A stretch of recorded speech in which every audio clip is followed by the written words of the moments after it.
Welcome to the Hot Desk, WLR's business programme. I'm Teresanne O'Reilly and I am delighted to be guest presenting the show for the month of August.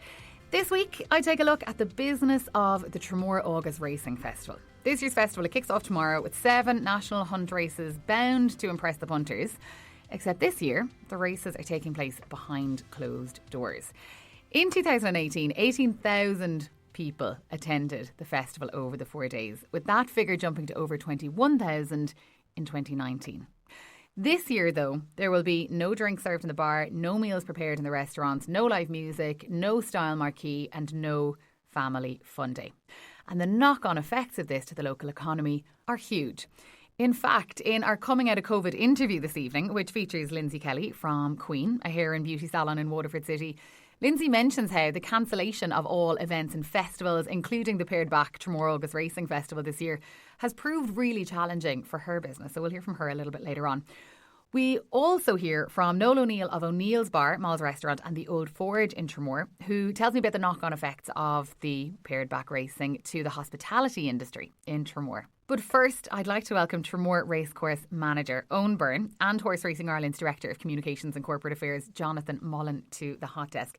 Jonathan is on the phone. We're going to bring him in just a few minutes. But Owen, first of all, what a strange Wednesday evening for yourself. You would usually be in the throes of preparations, getting ready to welcome 20,000 plus people to Tramore for the weekend. But this year, it's just not the case. No, very different, Teresanne. Usually the racecourse would be absolutely full of people setting up marquees, setting up cold rooms for bars, all of that type of activity, getting ready, all the hospitality team getting ready, and we just have literally none of that. We're basically cut to the bone to the industry essential staff, and we run the race meeting firmly behind closed doors, unfortunately. And as usual, it's absolutely beautiful weather outside when no one can come. So it makes it all the more challenging. Absolutely. So talk to me about your revenue streams and what is still bringing in money and what has had to take a hit. Right, well, I suppose we have a number of different revenue streams. Primarily, the one that we have most of is TV revenue. So we have TV rights, broadcasting revenue there, and that's down 30%. So in a general context of a business, I think a lot of businesses, and we're no different to any other business, you take that.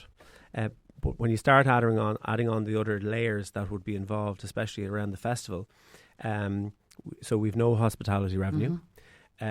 We don't have any ticket revenue. That's down 90%. We've only had one race meeting this year with people there, and that was New Year's Day. So we've lost all of those. We've lost 2 race meetings as well. Yeah. So that's part of our broadcasting rights revenue. We've lost that as well, obviously, because the calendar has changed an awful lot. And I suppose, that's quite a stark picture. We'd have franchise revenue from bars. We'd have sponsorship, which our sponsorship has held up amazingly well. We've been very, very lucky. We've actually brought in new sponsors in our July fixtures to introduce them into racing.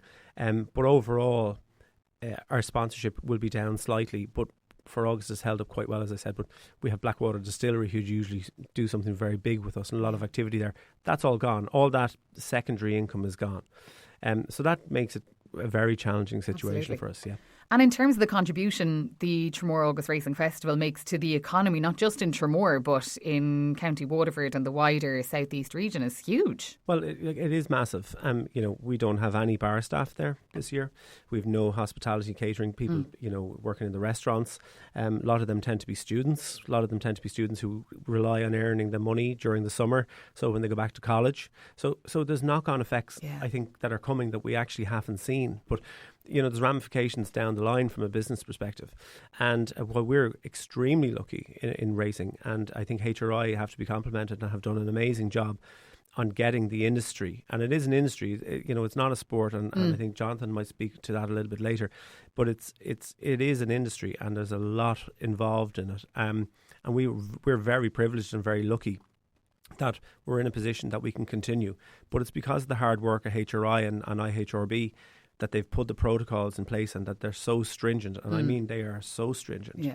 That has allowed us to continue, Yeah, and I want to bring Jonathan Mullin, Director of Communications and Corporate Affairs at HRI, in on that a little bit later. But Would you know off the top of your head, from hospitality and entertainment, logistics to security to general health and safety, how many individual suppliers and contractors Tramore Racecourse would hire over the 4-day festival? Well, we're limited to 200 people on site at the moment, and we're under that. We're a small racecourse as we stand at the moment. But in terms of suppliers, contractors that we have, we'd easily have 30 or 40 different suppliers there that are not, don't have any business from us. Absolutely, yeah. And that has a huge knock-on effect. The food suppliers, the drink suppliers, the beer suppliers. Yeah. Like, that is a massive cog missing from that economic wheel. Definitely. And, then we very much focus on, we feel we're a community. I like to think we're a community business. Yeah. So we want to give back to that community as well. We have a lot of great sponsors, and, nearly all of our sponsors have stuck with us this year, even though there are not going to be crowds there. But they feel that it's important that they're part of the racing festival, even if people aren't there. You mentioned O'Neill's Bar, Victoria House, you have the Flynn Hotel Group. They're all putting their money into the race to keep us going and helping us sponsors with races. So we feel we have to give something back to them. So we used to run coaches last year, and we'd run free minibuses up and down to the town. Yeah. And in and out of Waterford City as well, am I right in saying that? And in and out of the city, yeah. So we want to try and make sure that everybody participates and everybody gets their turn. We're going to do some things with the virtual Ladies' Day now this week as well. And hopefully that will allow, within government guidelines, people to go places and have a bit of fun. Absolutely. And have a bit of I want to come back to that in a couple of minutes, because it is such a fun part of the Tramore August Racing Festival. I know it's a tradition for so many people to attend Style Evening every year. So I want to find out about, how you're celebrating it this year. But firstly, let's bring in Jonathan Mullin, who is the Director of Communications and Corporate Affairs at Horse Racing Ireland. Jonathan, while I know you're more than aware, obviously, of the knock-on effects to local economies across the country of these behind closed doors racing meetings and racing festivals, but Horse Racing Ireland has really put the focus on the health and safety of everyone involved in the industry, whether directly or indirectly, and making it an absolute priority so that the industry can continue and can recover. Yeah, definitely. I've no doubt, Teresanne, that we're back racing because it's safe to do so. As Owen said, we're very fortunate as sport and industry that our shop window takes place in the open air on big sites like Tramore. It's a non-contact sport. It lends itself very well to social distancing. And we're back, as you said, since June 8th under Phase 2, the roadmap, under very strict protocols. Only key personnel are allowed on site, and those that are on site only get there through filling out a pre-health questionnaire and also doing a temperature check before they arrive. And from today, everybody at a race meeting must wear a mask at all times. So it's the people the participants, if you like, the jockeys and the trainers, it's very important that we keep all of those people safe and healthy, because a huge industry relies on them being safe and being healthy and racing continuing. In total, racing as an industry in Ireland contributes almost 29,000 jobs to the economy and €2 billion of expenditure. And that's based, I suppose, on a rich tradition of horse racing in Ireland. Deloitte did a bit of work for us back in 2017 where they measured the amount of thoroughbred horses per 10,000 population. And Ireland have 50 horses per 10,000 population. The next biggest in the world is Australia, 28, and our new neighbour is Britain, have only 5. So there's a huge tradition of horse racing in Ireland. And a lot of that's to do is places like Tramore. We have 26 racecourses in Ireland, and they're all varied. For example, Tramore is so popular; it has the real sense of fun, as you said. A race meeting is about meeting people, and that's what's particularly tough for Tramore and other racecourses at the moment, where they cannot get members of the public in, and you really feel for them because it is a tough time. That's a very impressive figure of 50 thoroughbred horses per 10,000 people of population. And was it Australia, you said, was our number 2 with 27 or 28? 28, yeah. So we're nearly double the next country in terms of thoroughbred horses per 10,000 population. Yeah. That just, I suppose, speaks to the fact that we are very much an exporting country. We breed more horses than we need, so we export about 65% of our thoroughbred population each year. It's a huge export industry in places like Waterford and all over the southeast, as well as the rest of the parts of the country. So it's ingrained, if you like, and Irish horsemanship is well known all over the world. No matter where you go, be it in America, Australia, or even the Far East, you will hear Irish voices and see Irish people working on racetracks and training horses all over the world. Oh yeah, you sure do. And what's the international impact of that on the global racing industry? We would be the biggest exporters of thoroughbreds in the world, and we produce more foals than most of the countries. I think only Australia and America produce more foals, more thoroughbred foals in the world than we do. And when you consider that we're a relatively small country on the west side of Europe, that it's quite a statement that for a global industry like thoroughbred horse racing is, that we're at the very top of it, and we're big players, and that's to do with the wonderful people that we've involved in the history of it. The bottom line is it's a hard-nosed business. If you're not producing horses that do the business, you won't get the repeat business. And the fact that we can produce horses and people that can be up with the best in the world year in, year out, that's what keeps it there at the top, nothing else.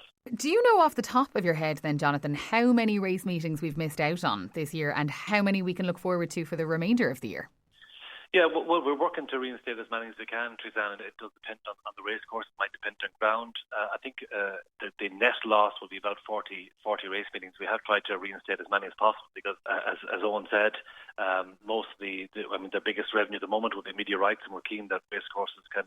A lot of who've made sure that their facilities have never been as good as they are now, that they have the revenue needed to keep going. And race courses are our biggest concern in terms of COVID-19 in terms of survival, because as Owen said, it's not really sustainable for racecourses to continue with no attendances, for example, and no hospitality, and therefore we're very keen that we keep as many fixtures as possible. In terms of the rest of the year, we don't see, as long as we can continue racing safely, we don't see any more losses of fixtures. Our next priority, once Ireland hopefully move to phase 4, is to try and get the owners back on track, because that is a key thing. We know from our ownership figures and horse training that they have held firm, and owners are vital because it's a very labour-intensive industry. One horse needs a lot of people to keep the show on the road. It needs a trainer, it needs a jockey, the jockey needs a valet, it needs a farrier, it needs people looking after the gallop, it needs feed companies, it needs vets, it needs exercise riders. The trainer needs a horse box driver to drive to the racecourse. The racecourse has a staff, and even the owner side. I mean, you could almost include employees of the owner's business itself in terms of to allow him to compete in the horse racing industry. So it is very, very labour intensive. The owner is a key part of that, and so our next priority, once we get to a stage where we can welcome 500 people back on the track, is to get the owners back, and that's our next priority. After that, it's so difficult because the national picture trumps everything really, Teresanne, in terms of what every business can do. But that's our next important step as we see it in the roadmap, is to get owners back on the racetrack. Great stuff. One final question for you, Jonathan, before I go back to Owen, just to find out more about what we can expect in Tramore this weekend. How important is it financially to the industry that the horses themselves are racing again and they're back on track? It's very important. Right through the lockdown, horses would have been trained every day by trainers and their staff to make sure that they can stay in a routine. And race horses are born to run. They want to compete, and for a lot of the economic side of things, horses of a particular age need to prove themselves against each other. So, for example, 3-year-olds only have one 3-year-old campaign and so on. 3-year-olds that are sold at store sales this week and next week can only be sold as 3-year-old stores and so on. So it is a very time-specific career that horses have. A lot of them will only reach their prime or their peak for a very defined period, and therefore it's very important that they can get back and compete. Bearing in mind, we're talking about figures that, as I said, we're a breeding country. There are almost 7,000 registered breeders in Ireland, but most of them are small breeders. 92% in fact have 5 mares or less. So every single race at Tramore this weekend, for example, will mean that there is a breeder in Ireland somewhere with a mare in a field whose page or whose pedigree has been improved by a race that's happened at Tramore. And those little small things that feed back all over Ireland, all 32 counties, are important, and those small things all come together to make our industry. Well, Jonathan Mullin, Director of Communications and Corporate Affairs with Horse Racing Ireland, thank you so much for taking the time to chat to me on the hot desk here in WLR. Owen, to come back to you before we go for a quick break, tell me about how people can enjoy the festival this weekend and take part. I know you've got some provisions in place so that people can still get involved without having to actually be on the side of the track. What we decided to do is, and the plans were kind of in place when we thought we were going to be moving to phase 3, that pubs might be back open and all of that type of thing. Unfortunately, that hasn't happened, and we have to respect the government's decision there and the guidances. So What we decided to do is to have a virtual Ladies' Day, and very simple. Hopefully people might get together, in their back garden or go to a restaurant or wherever, obviously within guidelines as things are allowed, and get dressed up and enjoy the day, watch the races and enter the competition. Very simply, you just tag us on social media along with some of our sponsors, which I'll go through. We've got some brilliant sponsors to come on board and just have a bit of fun. But there is a business element to this. The primary reason I wanted to do this, was very keen to do this, is to give back to the businesses that we can't really help as much as we normally would help this year. So we really wanted, like, the hairdressers, the beauticians, the ladies going out buying a new dress or a hat or something, that they can go and still do that. And that has an economic benefit to Tramore and the South East, or wherever people are getting involved in. And it just gives a little bit of help up, and they can win some nice prizes as well. I mean, we've €3,000 worth of prizes there.